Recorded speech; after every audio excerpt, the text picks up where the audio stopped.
Perašinić. Pročitat ću vam ulomak iz knjige Harry Potter i zatočenik Azkabana, J.K. Rowling, koju je sa engleskog na hrvatski prevela Dubravka Petrović.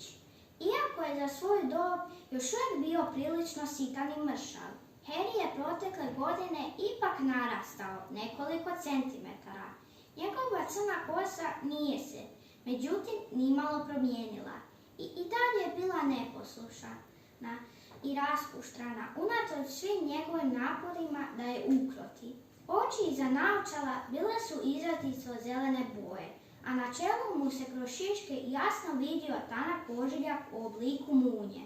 Taj ožiljak ujedno bio je i Harryjeva najveća neobičnost. Nije ga zaradio u prometnoj nesreći u kojoj su Harryevu poginuli roditelji.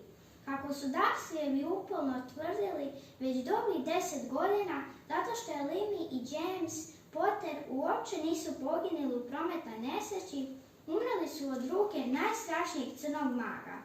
Posljednjih 100 godina.